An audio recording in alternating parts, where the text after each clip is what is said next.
മംഗലൂർ എന്ന് പറഞ്ഞിട്ടുള്ള ഈ നാട്ടിൽ ആരും തന്നെ കല്യാണം കഴിക്കില്ല. അങ്ങനെ കല്യാണം കഴിക്കുകയാണെങ്കിൽ ആ കല്യാണം കഴിക്കുന്ന പെൺപിള്ളേരെ എല്ലാം അവിടുത്തെ ആ വാമ്പയർ കൊണ്ടുപോയി കൊല്ലും. ഈ കാര്യങ്ങളൊന്നും അറിയാതെ മാധവി എന്ന് പറഞ്ഞിട്ടുള്ള ഒരു പെണ്ണിന് കല്യാണം നടക്കാണ്. അന്ന് രാത്രി തന്നെ ആ വാമ്പയർ കൊണ്ടുപോയി അവളെ കൊല്ലുകയാണ്. അങ്ങനെ ഇപ്പം നമ്മുടെ ഹീറോയും അവൻ്റെ അപ്പൂപ്പൻ്റെ ഒരു പാലസിൽ വന്നിട്ട് അനിയത്തിയുടെ കല്യാണം അവിടെ വെച്ചിട്ട് നടത്താൻ വേണ്ടി ശ്രമിക്കുകയാണ്. അപ്പം തന്നെ ആ നാട്ടിലുള്ളവരും ദയവ് ചെയ്തിട്ട് ഇവിടെ വെച്ചിട്ട് നിങ്ങളുടെ അനിയത്തിക്ക് കല്യാണം നടത്തരുത്, അങ്ങനെ നടത്തുകയാണെങ്കിൽ അവളെ ആ രാക്ഷസം തൂക്കിക്കൊണ്ടുപോകുമെന്ന് പറയാണ്. പക്ഷെ നമ്മുടെ ഹീറോയും ഇതിലൊന്നും വിശ്വാസമില്ലാതെ ആ അരൺമനയിൽ തന്നെ അവൻ്റെ അനിയത്തിയുടെ കല്യാണത്തിനുള്ള ഏർപ്പാടൊക്കെ ചെയ്തുകൊണ്ടിരിക്കുകയാണ്.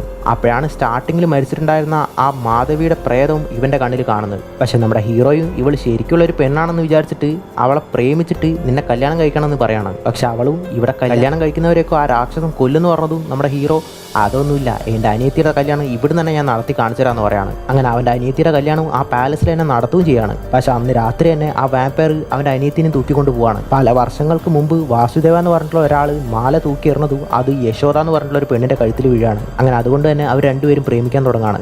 അതേസമയം മാധവ് എന്ന് പറഞ്ഞിട്ടുള്ള ഒരുത്തെ ഈ യശോദ എന്ന് പറഞ്ഞിട്ടുള്ള അവളെ വൺ സൈഡ് ആയിട്ട് പ്രേമിക്കുന്നുണ്ടാവും. അങ്ങനെ അവൾ കമ്മിറ്റഡ് ആയിട്ടുള്ള അറിഞ്ഞിട്ട് ഈ നാട് തന്നെ നശിപ്പിക്കണം എന്നുള്ള രീതിക്ക് അവൻ അവിടെയുള്ള ഒരു രാക്ഷസനെ പുറത്തു കൊണ്ടുവരാൻ വേണ്ടി ശ്രമിക്കുകയാണ്. അങ്ങനെ ഇവൻ്റെ അച്ഛനും വന്നിട്ട് നിനക്ക് ആ പെണ്ണിനല്ലേ വേണ്ടത്, അവളെ ഞാൻ എങ്ങനെയെങ്കിലും നിനക്ക് കെട്ടിച്ചരാ, നീ ഇപ്പം ഇത് ചെയ്ത് കഴിഞ്ഞാൽ ആ രാക്ഷസം പുറത്തു വന്നിട്ട് ഈ നാട് തന്നെ നശിപ്പിക്കുന്നൊക്കെ പറയാണ്. അങ്ങനെ ഇവൻ്റെ അച്ഛനും ആ പെണ്ണിനെ സ്നേഹിക്കുന്ന അവൻ്റെ അടുത്ത് പോയിട്ട് അവളെ അവോയ്ഡ് ചെയ്യാൻ വേണ്ടി പറയാണ്. അങ്ങനെ അവനും ഇയാളുടെ വാക്ക് മതിച്ചിട്ട് ആ പെണ്ണിൻ്റെ അടുത്ത് പോയിട്ട് ഞാൻ നിന്നെയല്ല സ്നേഹിച്ചത്, നിൻ്റെ ശരീരത്തെയാണെന്ന് പറഞ്ഞിട്ട് ഇനി എനിക്ക് നിന്നെ ആവശ്യമില്ലെന്ന് പറയാണ്. അങ്ങനെ അവസാനം യശോദനെ അവൻ തന്നെ കിട്ടുകയാണ്. പക്ഷേ അങ്ങനെ ഇവരുടെ ഫസ്റ്റ് നൈറ്റൊക്കെ കഴിഞ്ഞെങ്കിലും ആ രാക്ഷസനെ പുറത്തു കൊണ്ടുവരാൻ വേണ്ടി ഇവൻ ശ്രമിച്ചുകൊണ്ട് തന്നെ ആ രാക്ഷസം കാരണം ഇവൻ ബാധിക്കപ്പെട്ടിട്ടുണ്ടാവും. അങ്ങനെ ഇവനെ കണ്ട് പേടിച്ചിട്ടുള്ള ആ യശോദ ഇവളെ സ്നേഹിച്ചിട്ടുണ്ടായിരുന്ന ആ വാസുദേവൻ്റെ കൂടെ തന്നെ ഓടിപ്പോവാണ്. പക്ഷെ അവളുടെ വയറ്റിൽ വളർന്നിട്ടുണ്ടായിരുന്ന കുഞ്ഞ് ഈ മാധവനായിട്ടുള്ള ഈ രാക്ഷസൻ്റെ ആയിരിക്കും.